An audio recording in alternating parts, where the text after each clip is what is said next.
ایسے امام اعظم ابو حنیفہ بیٹھے تھے، ان کے پاس چند مہمان آئے، توجہ رکھنا، ان مہمانوں کے لیے انہوں نے دودھ منگوایا۔ دودھ اس جیسے آج کل چائے ہے نا، زمانہ بدلا ہے تو دودھ میں ملاوٹ آ گئی ہے، وہ زمانہ خالص تھا تو دودھ بھی خالص ملتے تھے۔ تو ہوٹل میں جا کر بتایا گیا کہ دودھ چاہیے، تو ہوٹل والے نے اپنے شاگرد کو بھیجا، وہ دودھ اس زمانے کے کپوں میں لے کر آیا۔ امام ابو حنیفہ کے مہمانوں کے سامنے اس نے کپ رکھے تو امام صاحب کو بہت اچھا لگا، بچے کا انداز، بچے کا طریقہ، تو کہا بیٹا یہ کپ اٹھانے بھی آپ آنا۔ انہوں نے کہا جی ہاں۔ وہ واپس آیا تو امام صاحب نے پوچھا کیا نام ہے؟ کہنے لگا یعقوب۔ کس کے بیٹے ہو؟ کہا ابراہیم۔ کون ابراہیم؟ کہا وہ ابراہیم جو وفات پاک۔ اچھا اچھا اچھا آپ یتیم ہیں، آپ تو چھوٹے ہیں، ہاں تو کیا کرتے ہیں؟ حضرت میں تو اس ہوٹل پہ کام کرتا ہوں، ایک ہفتے کا مجھے ایک یا پتہ نہیں 2 درہم ایک ہفتے کا ملتا ہے، امی کو جا کر دیتا ہوں، ہمارے گھر کا گزر بسر چلتا ہے۔ امام صاحب نے کہا بیٹا ایک کام کرو، آپ کو اللہ نے صلاحیت سے نوازا ہے، ایک وقت آئے گا اللہ آپ کو بہت بڑا رتبہ دیں گے، آپ یہ ہوٹل چھوڑ دو۔ تو کہا پھر میری معیشت کا، کہ وہ اللہ پاک کی طرف سے میں ذمہ دار ہوں، وہ اگر 1 درہم دیتا ہے تو میں 2 دوں گا، وہ 2 دیتا ہے تو مجھ سے 4 لے لینا، لیکن یہاں پڑھنا شروع کر دو۔ بچے نے کہا ادھر کوئی کام وام تو نہیں کرنا پڑے گا؟ کہا جی نہیں، یہاں صرف پڑھنا ہوگا۔ انہوں نے کہا جی بسم اللہ۔ انہوں نے جا کر کب واپس کیا، پڑھنے بیٹھ گیا۔ 1 ہفتے بعد ڈبل تنخواہ ملی تو ماں کو جا کے دی، ماں کو نہیں پتہ، ماں نے کہا استاد نے دی؟ کہا جی استاد نے دی۔ تو ماں اس ہوٹل والے کا شکریہ ادا کرنے آئی، اللہ آپ کا بھلا کرے، آپ نے میرے بچے کا تعاون کیا۔ انہوں نے کہا کون سا بھلا کرے، تیرے بچے نے یہاں دوبارہ منہ نہیں دکھایا۔ کہا یہاں نہیں آتا؟ کہا یہاں آج بھی نہیں ہے، دیکھ۔ اچھا کہاں گیا؟ کہا وہ مولوی بیٹھے ہیں مسجد میں، اس کے پاس بیٹھے۔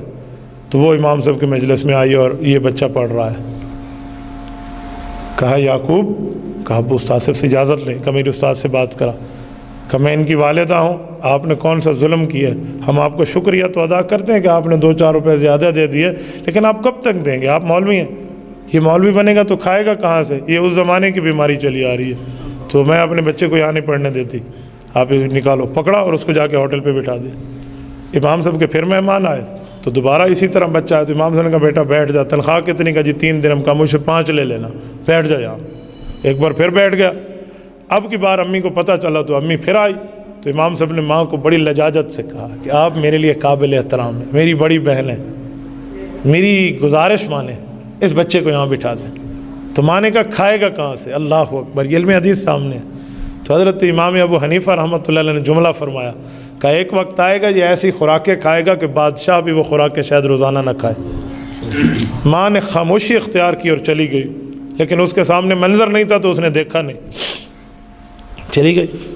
یہ بچہ پڑھتا رہا امام ابو حنیفہ سے، اور یعقوب بن ابراہیم ایک وقت آیا، اس نے دنیا نے اسے قاضی امام ابو یوسف کا نام دیا ہے، یہ وہ ہے، یعقوب ان کا اصل نام ہے، قاضی امام ابو یوسف رحمہ اللہ، بہت بڑی شخصیت ہے۔ جب یہ بغداد کے قاضی بنے ہارون الرشید کے دور میں، اور قاضی جسے ہم چیف جسٹس کہتے ہیں، عربی میں کہتے ہیں قاضی القضات، پہلے قاضی القضات جو بنے تھے بغداد میں یہ تھے، پوری سلطنت اسلامیہ میں عباسی دور کے یہ پہلے قاضی تھے۔ اور عباسی دور تو وہ ہے جس کے بارے میں سجا خلیفہ کے لیے لکھا ہے، یہ نفحۃ الیمن میں موجود ہے، کہ بادل آسمان پہ یوں سفر کرتا ہوا جا رہا تھا تو خلیفہ وقت نے بادل کو دیکھ کے کہا کہ تو جہاں بھی برسے گا نا، اس زمین کے فصل کا خراج ہماری سلطنت میں آئے گا، یعنی ان کی اتنی بڑی سلطنت تھی۔ تو یہ اس کے قاضی بنے، تو ان کو روزانہ ایک خوراک پیش ہوتی تھی، وہ کیا تھی؟ وہ پستہ، بادام، فالودہ، یہ پستہ بادام دیتے۔ تو یہ کھانے کے لیے چمچ اٹھایا تو ہارون الرشید بادشاہ نے کہا کہ ہمیں یہ جمعے کے جمعے ملتی ہے، آپ کو روزانہ ملے گی۔ خوشی کی بات تھی، ان کے ہاتھوں سے چمچ گر گئی اور آنکھوں سے آنسو جاری۔ تو بادشاہ نے سمجھا خوراک پسند نہیں آئی اور یہ رونے لگے، کہ کیا ہوا، ہم سے کچھ آپ کی عزت میں کمی ہوئی ہے؟ کہ نہیں۔ رحمہ اللہ علی استاذی، اللہ میرے استاذ امام ابو حنیفہ پہ رحمت نازل کرے، اس نے میری اماں کو کہا تھا ایک وقت آئے گا یہ وہ خوراک کھائے گا جو بادشاہوں کو نہیں ملے گی۔ آج میں اپنی آنکھوں سے دیکھ رہا ہوں، یہ وہ شخص